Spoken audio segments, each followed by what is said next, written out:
Hey YouTube, welcome back to the Bronze to Mythic grind for Avatar free-to-play drafting. This is our 7th draft and also signifies our first week of playing Avatar the Last Airbender. In that time, it's been technically 8 days because it released last Tuesday. We've done 6 drafts so far, and our record, as you can see in the corner here, is absolutely impeccable. We're doing really well on this set. Let's jump into our next draft. Let's see what we're working with. Well, this is an easy first pick. Right now, according to all the 17 lands data, black is officially the worst color in Avatar. I don't think it's that bad, and the numbers don't show it as that far off from the other colors.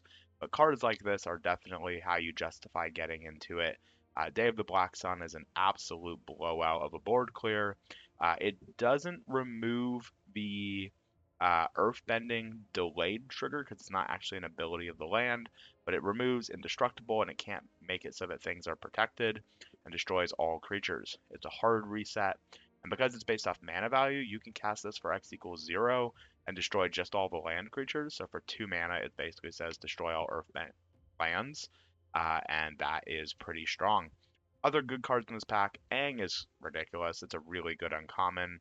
Mai is very good as well with the double strike counter.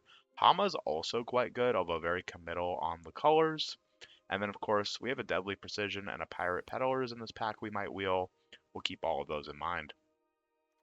All right, going into pack 2 here, choices. Fire Navy Trebuchet is quite good. It's a 3 mana 0/4 reach, so it blocks really well. And then whenever you attack with anything, you create a 2/1 artifact creature with flying that's tapped and attacking, and you sack it at the beginning of the next end step. It works well for your sacrifice trigger stuff. It forces your opponent to keep up blockers, and then it itself blocks pretty well.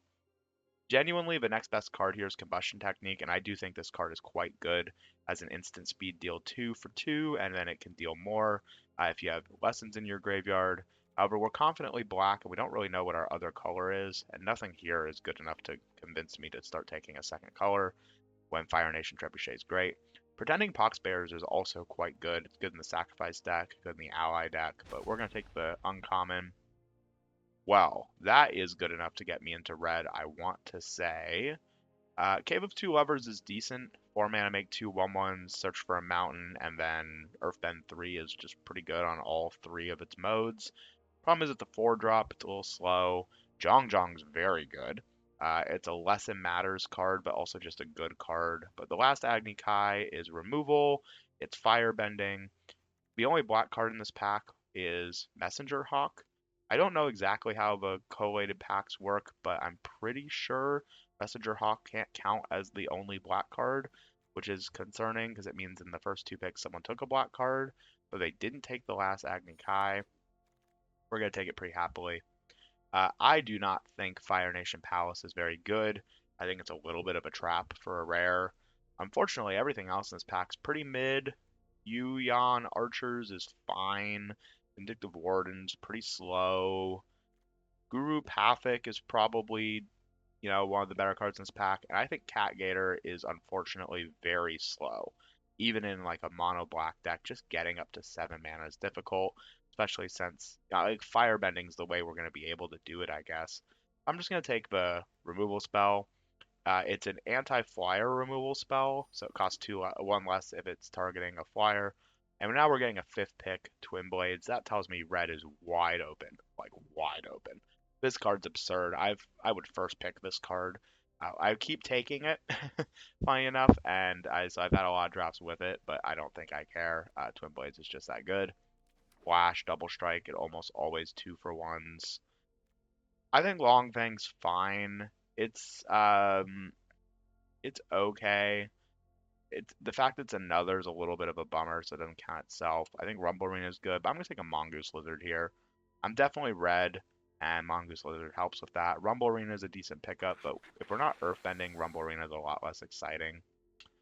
Fire Nation Engineer at the beginning of your end step if you attack, put a 1/1 counter on another creature or vehicle, so they can't trigger themselves, but they want to be attacking. They're pretty aggressive. I'm gonna want a 2-drop kind of sweet to go with it. Jong is also quite good as a red card.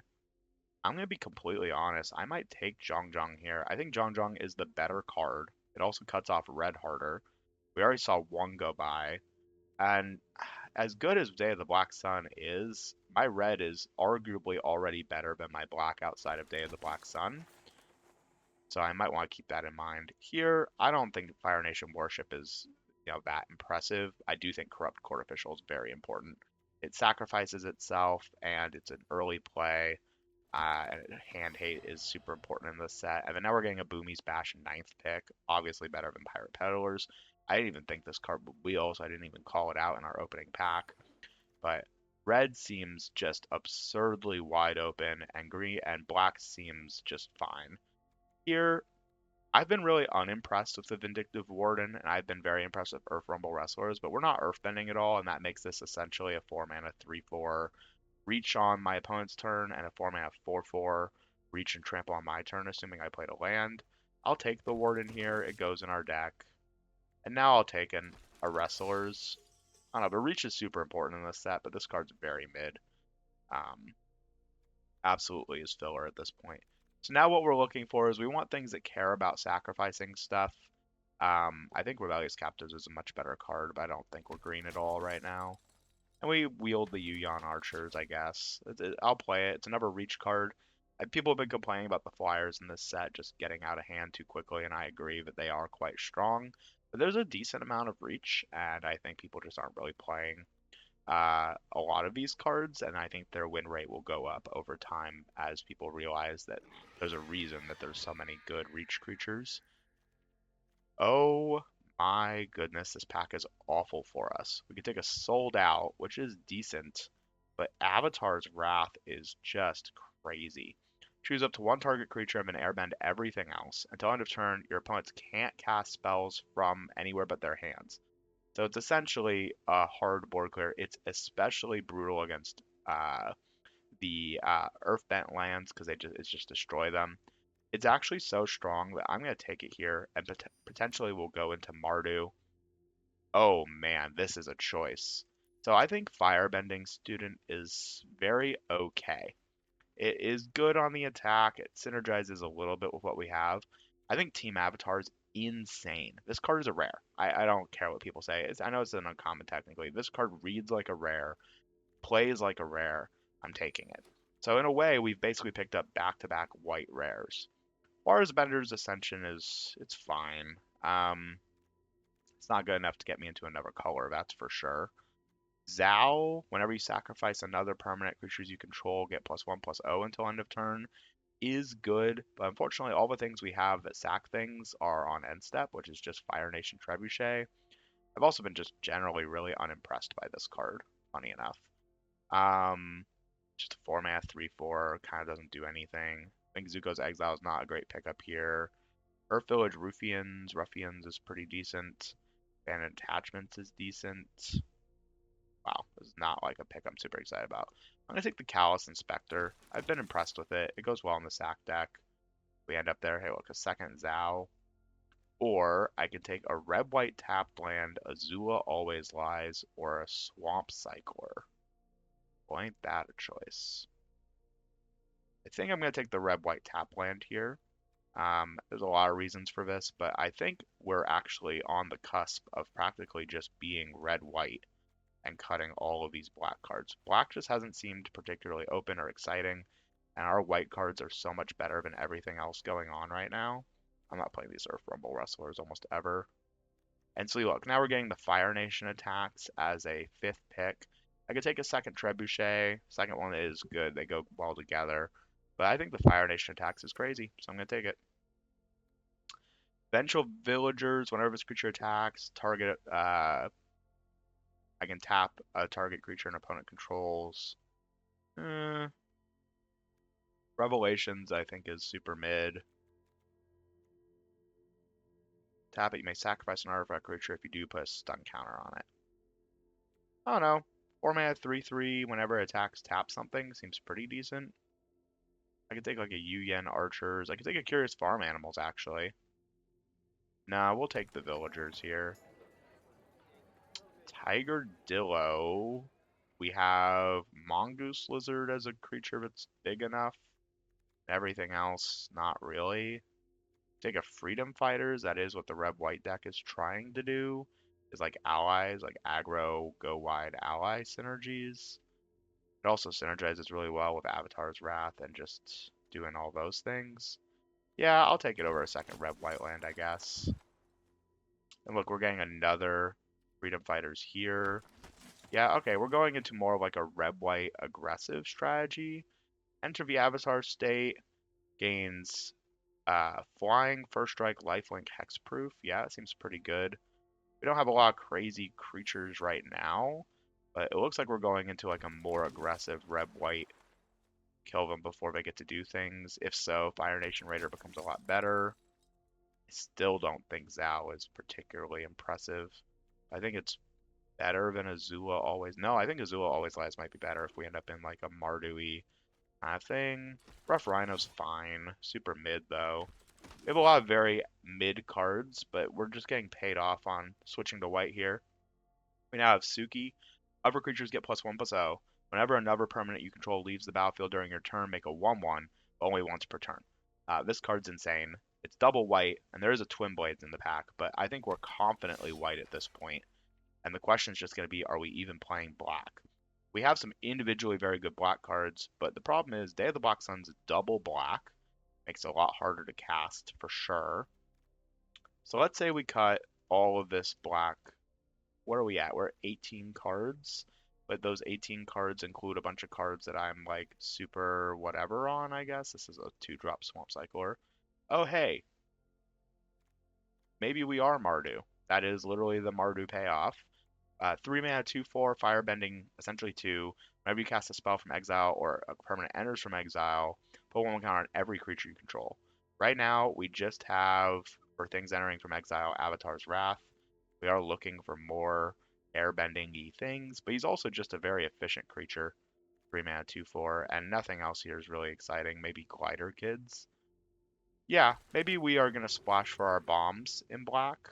That's never a bad choice. Day of the Black Sun is absolutely a bomb if we can cast it. And we have good removal. Jasmine Tea Shop casts for allies, which Zuko is, as are the Freedom Fighters, Jong Jong, and Suki. But Cruel Administrator or Firebending Lessons seem much better. Cruel Administrator is a late game, kind of do everything, make a 2/2. It doesn't work well with our airbending. I think I'm going to take Firebending Lesson. We're a little light on removal, which I'm a little worried about at this point. Earth Kingdom Lieutenant's very good. Earth Kingdom General is very good. Yeah, we'll take the removal spell here. We need it. Our only removal right now is technically Twin Blades, technically Team Avatar, Boomy's Bash, Avatar's Wrath, Agni Kai, Firebending Lesson. Yeah, I'd like a little bit more in the way of removal. I'm pretty happy taking yet another Freedom Fighters here, just doing the go wide, kind of aggressive 2/1s strategy. Fatal Fisher, choose a creature when it dies this turn, Earthbend 4. This card's pretty decent.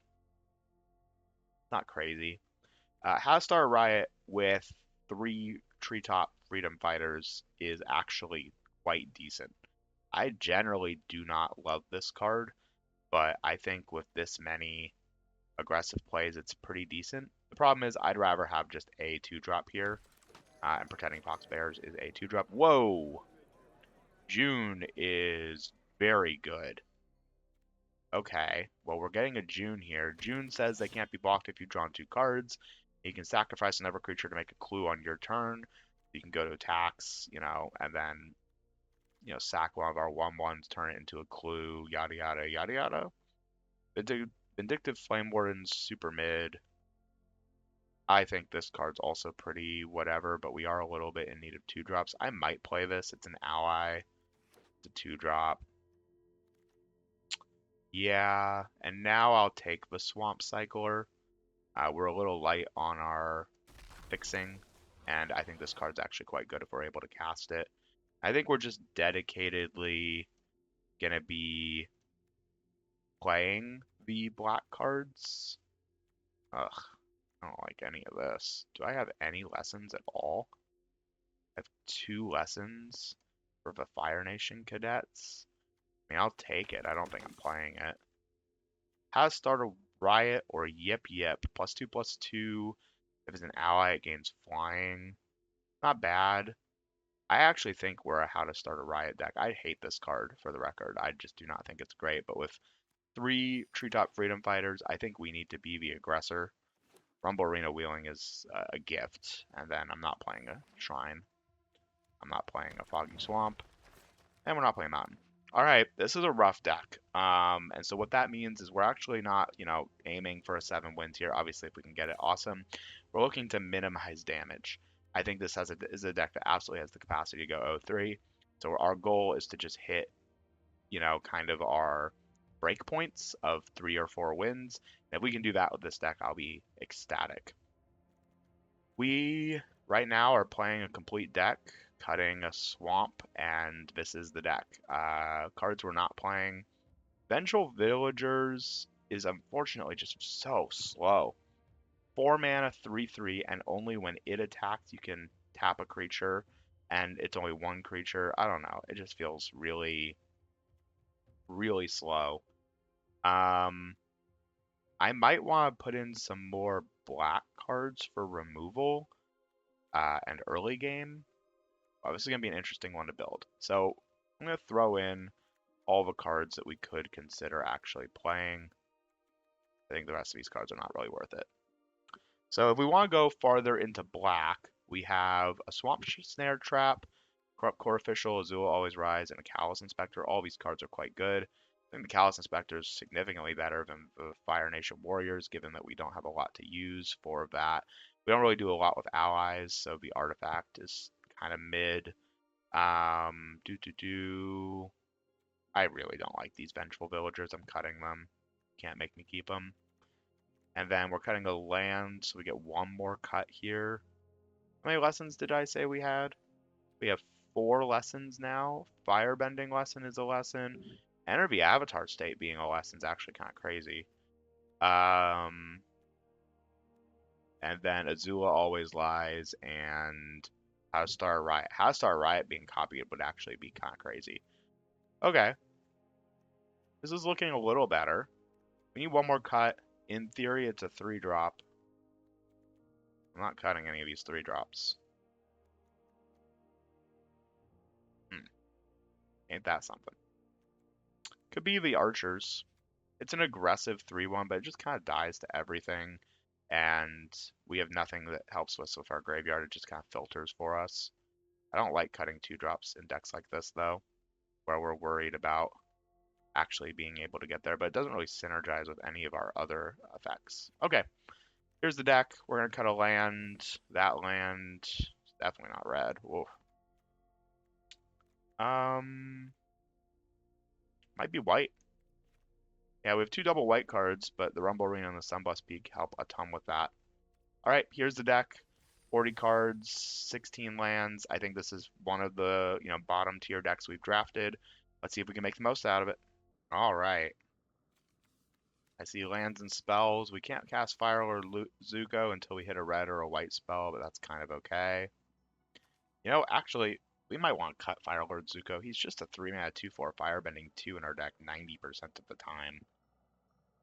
Yeah, I actually think I'm going to cut him. All right, we're keeping this hand either way. Playing Sunblast Peak into Deserter's Disciple into Zhong Zhong. We'd love to draw a lesson. We'd love to draw a red or a white land. How dare you, Swamp?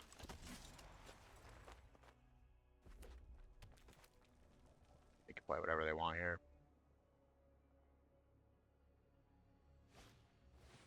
Yuyan Archers, sure. I don't think I Twin Blades to trade with this, or to kill this. I think I just offer a trade, and if they trade, I'm happy with it.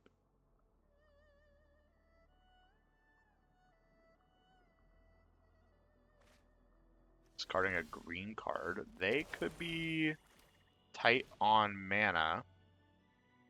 Like they're looking for green. If that's the case, I'm just going to give this unblockable and swing with an unblockable 2/1. 3/1 doesn't attack well into the 1/1, and we have Twin Blades next turn.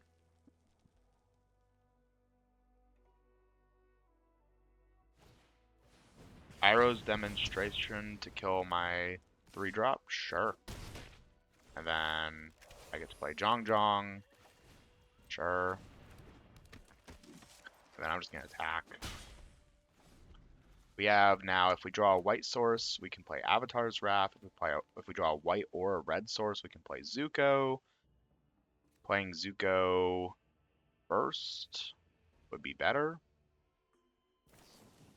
Cycle of Renewal. Looks like they're finding their lands finally.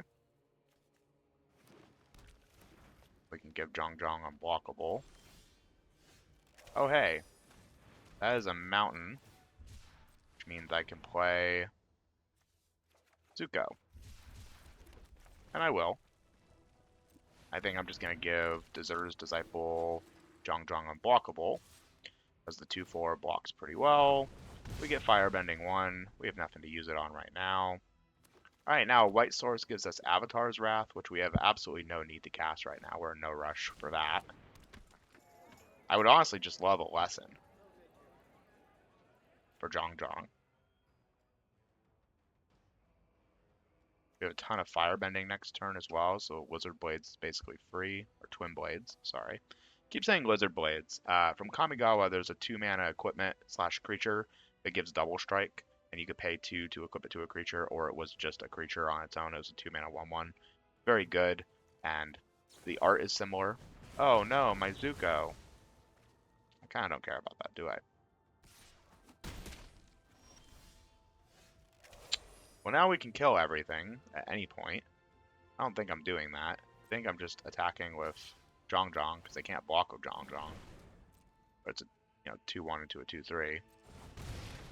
And I'm just going to pass holding up the Lizard, the Twin Blades. If they commit more to the board or they remove my board, I can always just Day of the Black Sun and hard reset. I prefer not to do that. Rocky Rebuke deals its power, so we can save it with either activating its exhaust ability or bladesing. I think I'd actually rather just activate its exhaust ability. Because I don't have a lesson anyway. Ooh, that's going to be pretty good into Avatar's Wrath or Day of the Black Sun. Other audience. I will trade with the 3/1 now for sure. Alright, Rumble Arena lets us board clear both ways. So now we're just going to pass.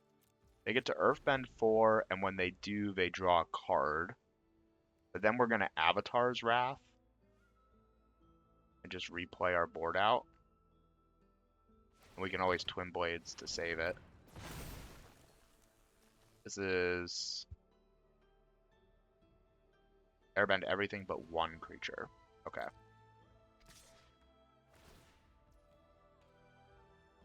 Yeah. I'm just going to not block here. No blocks. Pass. Just play a land and say go. Awesome. So now I can swing with a 3/4, and if they double block, that's kind of fine. I think I'd rather just Avatar's Wrath here, keeping my Deserter's Disciple, so that I can replay Zhong Zhong.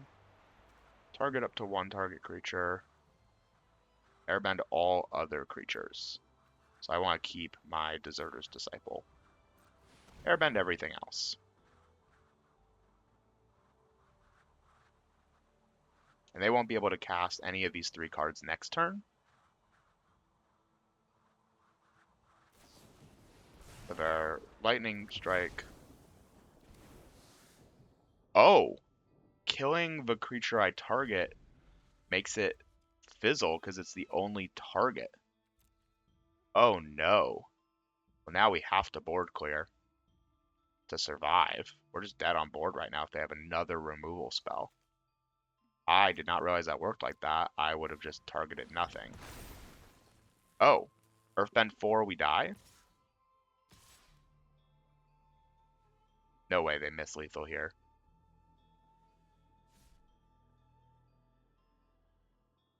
Yeah, okay. Wow, we just die. Yeah, you got me. I did not know that you could interrupt that. So I could have chosen no target creatures, and then they would have been able to do nothing about that. Okay, we're cutting Zuko. Zuko's terrible in our deck. Goodness, this deck is rough. What comes in for Zuko? Go away. I guess it's the archers. Just another 2-drop. All right, let's try this out. Once again, this is one of the worst decks we've had so far. We're just trying to minimize our losses. Going 0-3 again would be devastating. All right, try and minimize our losses. We do not want to go 0-3 again. Every win is huge. Specifically, getting to that third win is just the big break point. Rumble Arena, we have the 2-drop to draw discard. Yeah, this seems pretty good. And we get to go first, I believe. We have the dog sleeves. All right, Rumble Arena, show me a swamp. Star Riot is not good enough. That is a swamp. And now I think I just discard nothing. You may discard a card. Yep, no thanks. Land's great. Any land means we can filter through Rumble Arena to hit the Avatar's Wrath. I don't think I'm swamp snaring. I think I just play the Treetop Freedom Fighters and I swing everything. If they want to trade my 3-1 for their unblockable eventually 2-1, it's pretty good. Master Paku, that I will kill. But they have, unfortunately, the tentacles. It's very clear. They left up 1 blue and there was a pause. So I can't do much about it.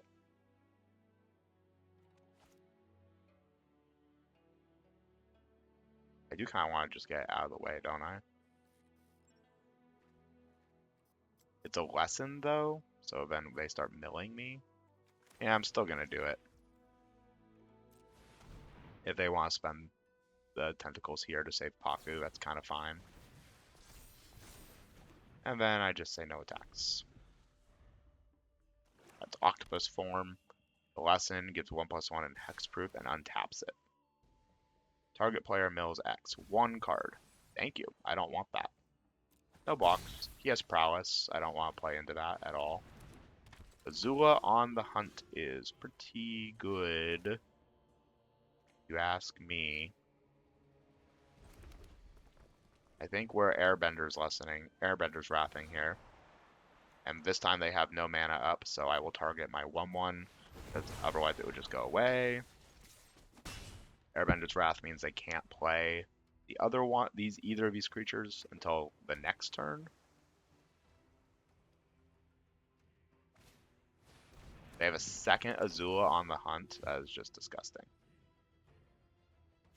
Alright.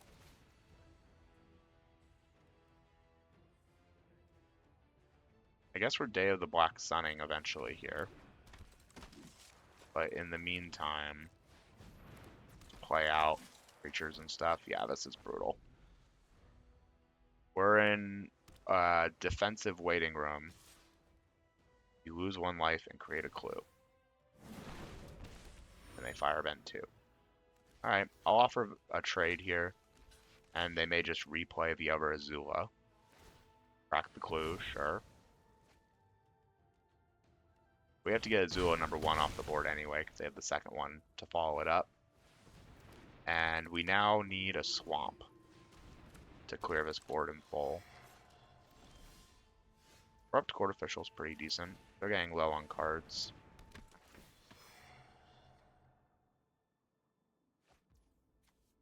Honest Work, sure. Does nothing for them. Alright, as soon as we find a swamp, we need a swamp because we need the... If we have to spend a mana to cycle through Rumble Arena, we are not going to make it to... we're not going to be able to pay 4. So we need exactly a swamp. Our bending lesson is fantastic here. Then you can just pay the 2 to keep all 3 cards, or you can discard like a land or whatever. Yeah, we knew this deck was rough going in, but if we can steal even a game here, That would be absolutely gigantic. We're absolutely trading, or trying to trade. I don't care about Paku. Okay, goodbye Suki. Sad. Pass. How do we want to try and trade here? We go like this and like this. I'm worried less about the Paku and more about the Azula. Right now we can't kill the Azula. Yeah, you get a card. Pass the damage, everything dies. I get to keep either Deserter's Disciple or my 2/1. Fantastic. Yeah. Fire Nation Engineer puts it on another creature. I'm actually going to hold this swamp now. And the reason I'm going to hold it is if they play a Corrupt Court Official and make me discard Day of the Black Sun, I lose the game. Benevolent River Spirit. That is a 2-drop, funny enough. The blocks. Get to put a 1/1 on something. Firebending Lesson. Yeah, I think we just gotta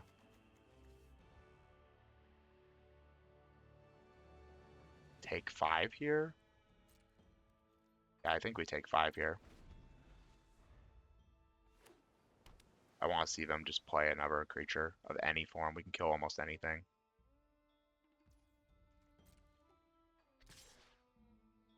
Malevolent River Spirit. No blocks.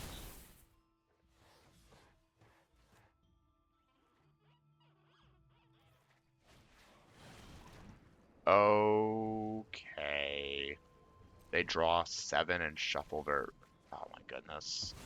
That's absolutely terrible for me. Alright, we lose. Not much we can do. We're just drawing lands as well. Next, I'll attack.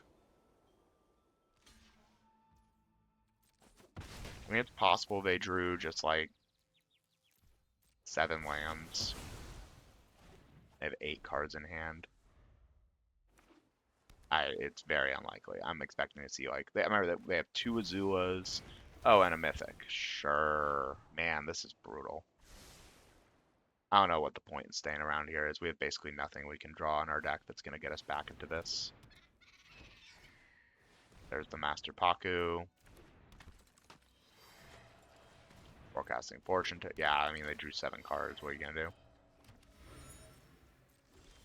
And we drew another land. Okay.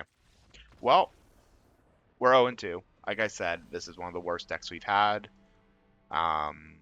Easily. And as a result, kind of getting destroyed. So, like, yeah, even 1 win now doesn't make a big difference, but we really need to get to 3. So we need to go on a run here, 3-0, after starting 0-2 with easily the worst deck we've had in the format. We might be able to make it work. This is a much better start. We have a Swamp Cycler, but we don't even need it. We have the last Agni Kai. It's kind of what we want to see our deck doing. Let's see what we can work with. Azula Always Lies is very good. Right now we can't cast it, but next turn we're casting the Treetop Freedom Fighters anyway, getting aggressive. They could have destroy target attacking creature. Nope. Alright, well we're on the board. And we'll be able to Swamp Cycle and then either hold up Azula Always Lies or Firebending Lesson. Just kidding, we can just do it all here. So we're just going to go to attacks. They block like this. So with Azula Always Lies, you put the -1/-1 on their creature. And in this case, my creatures don't live even if I put the 1/1 counter here. So instead, I'm going to put it on the Pretending Poxbearers.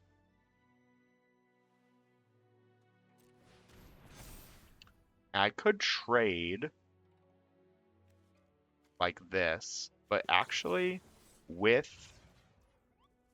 the last Agni Kai in hand, I want to get aggressive and save my creature here. If I was going to do that, I should have gotten in for 2 more damage and just done all of that pre-combat because they were tapped out. Diligent Zookeeper, you say? Alright.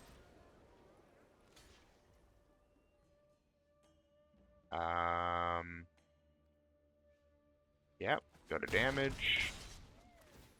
And then I'll trade my 1/1 for their 4/1 after combat. I really don't want to Swamp Cycle this, but that's okay.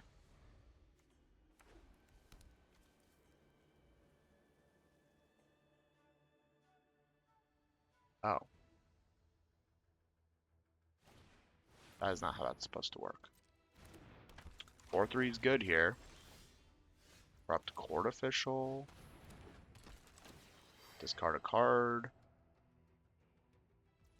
Discarding Rock-a-Lanch. Okay. We're just hanging out right now.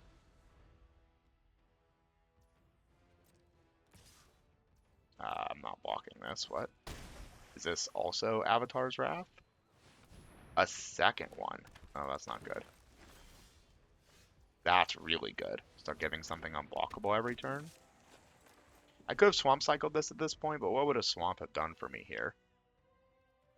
Right? That's a problem.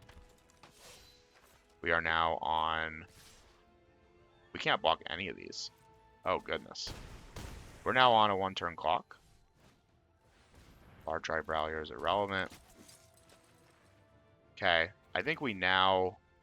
So here's the decisions. Swamp Cycling this makes it so that if I draw exactly Day of the Black Sun, I live.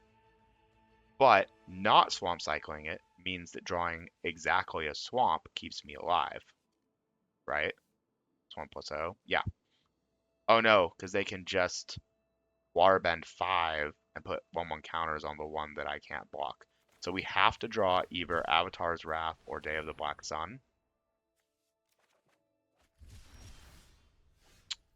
Suki. Suki. Good enough? I don't think she is.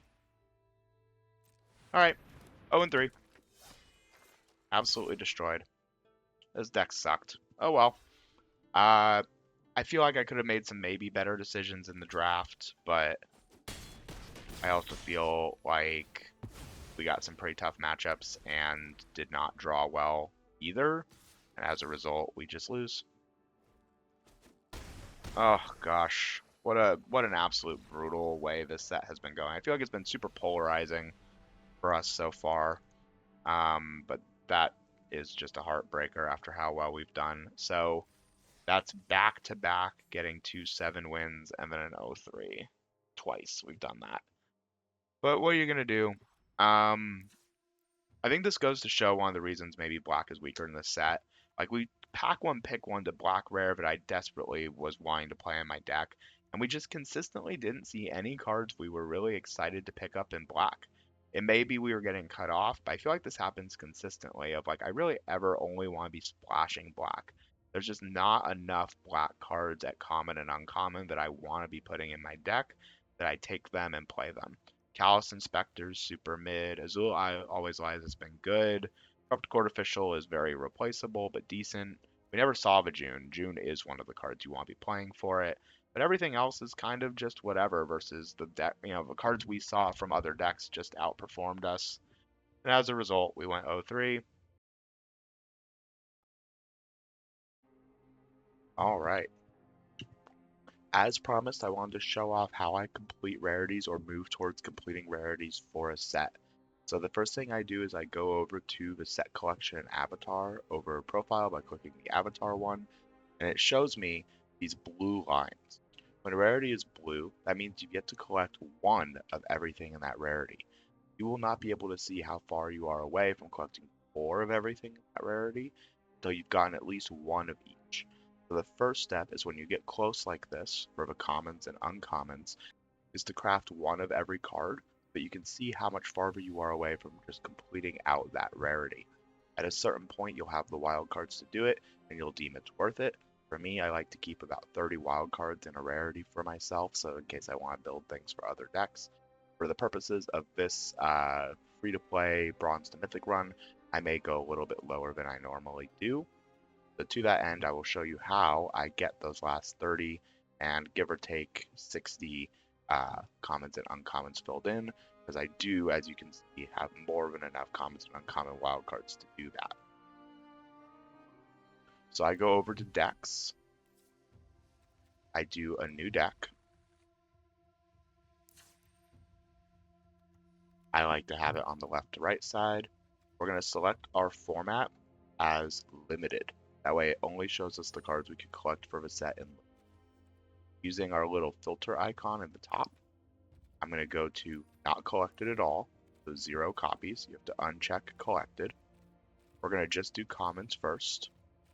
And I'm going to click just the actual set.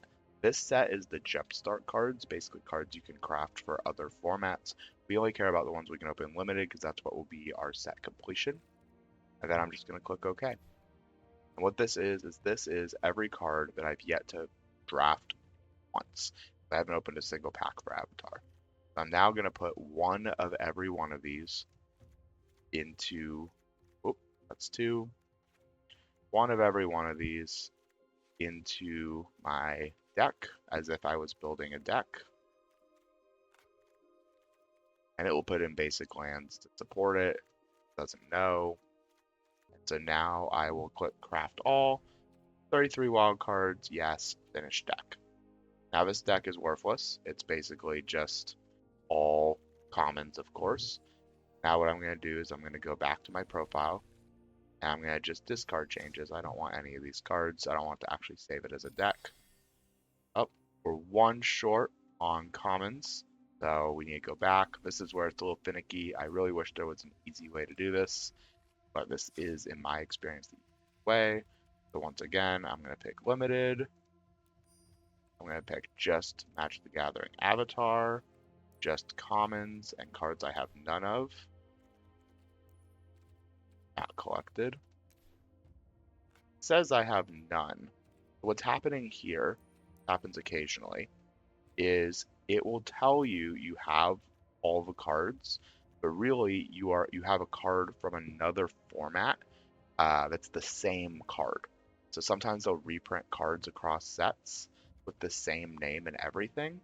And so what you have to do is find that card. So here we have a Lightning Strike. And if I open this up, you can actually see I have 4 copies of Lightning Strikes from other formats. So this was our missing common. We have to have one from this set. So we're going to craft this one card. Now we have a card from every common. I can finish the deck, and I don't want to keep it, so I'm just going to get rid of it. And we're going to go back to profile. And now, boom, I can see exactly how many more commons I need to open or draft to fill in 4 of every common. So you can see here I'm more than 102 commons away. We're not quite there yet. I'm also going to do uncommons just so that I can see how far away I am. We have 178. This one's a little bit more of a jump.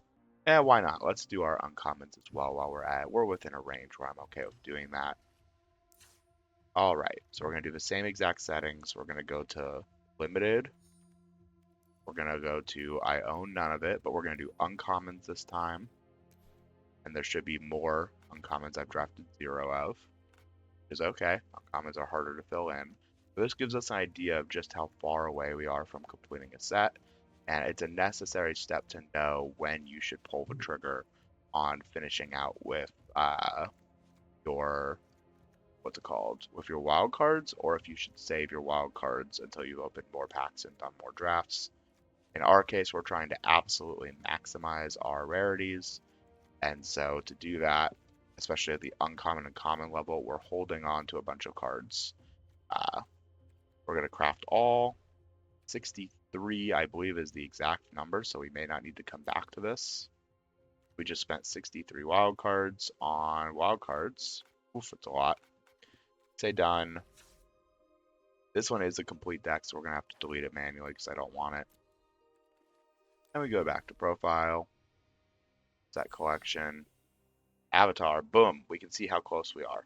So we have a little over 100 of both commons and uncommons. So once we get into that range for these by drafting or opening packs, we will just finish out the collection from there.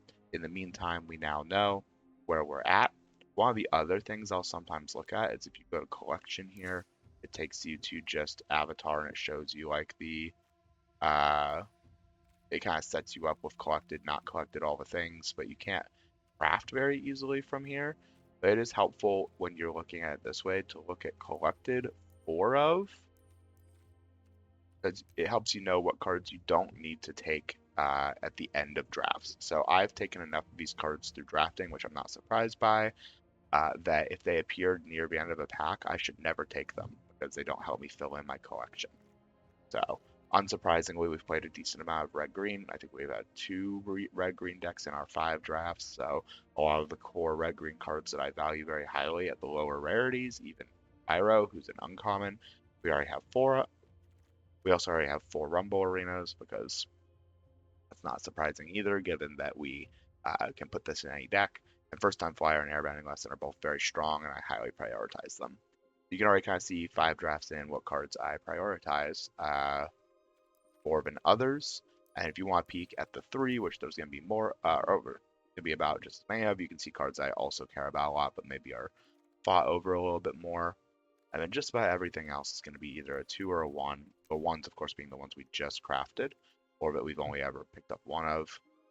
Rares and mythics take a lot longer to fill in, which is why it's such a priority to get those commons and uncommons knocked out, so that you can start getting vault openings and filling in your wild cards that way. Since it seems to go hand in hand, I thought I'd also do a quick update on the Mastery Pass. As per usual, the Mastery Pass costs 3,400 gems. I always add up all the rewards and convert them as best as I can to tangible gems. See if, from a pure resources perspective, it's worth it to buy the Mastery Pass. Just like the previous couple, the math for the Mastery Pass comes out the same, which is to say, from just gold, gems, and draft tokens, you are going to get 3,300 gems back from the 3,400 you put in, assuming you complete the full pass. Assuming none of the sets you have completed, you're only going to be down 100 gems. There are 5 sets that you're going to get 4 packs from. Avatar is one of them, which we will eventually have as gems, but I never count the current set as counting for gems because we're not there yet.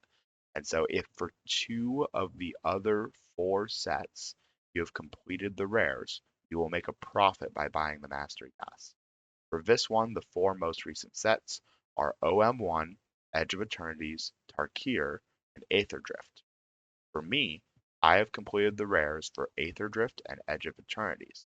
So, just by opening the packs, I'm guaranteed to get 100 gems or more depending on if I get mythics. As a result, because I've completed 2 of the 4 sets I'll be receiving packs for from this track, although it costs 3,400 gems, is worth 3,460, assuming I don't value any of the cosmetics, any of the card arts, or the guaranteed mythics for Avatar that come with it as worth anything from the set. Now, we all know that's not true, so I will be buying this Mastery Pass at some point. I tend to buy it right around the time that I get the free draft from it. I don't feel as bad about spending 3,400 and sitting on those gems. And if I don't like the set and I'm worried about not finishing the Mastery Pass necessarily within the season, I will wait until the very end of the season before I actually pay the 3,400 to guarantee I get all of my rewards. The reason for that is there's no downside to waiting until the set's about to expire, because you will retroactively earn everything that your experience has earned you in rewards. So if I bought it right now, even though I'm already through the first page, I would earn this full first page of rewards immediately, and then just need to earn the farther pages down the line. As you can see, we're coming up on the draft token. I haven't decided yet if I will buy it early. I will be buying it for this set. Hope this is helpful in making a decision for yourself on whether or not the 3,400 gems is worth it. And of course, if you value the cosmetics in some way or form, either as a conversion of gems or you just like them a lot and you're willing to buy it just for that, the Mastery Pass is absolutely worth it. comes with a whole bunch of cool card arts for cards in the set, and more importantly, it comes with the cool character little pets. In this case, it is Appa, and also the Aang profile character. See you in our next draft.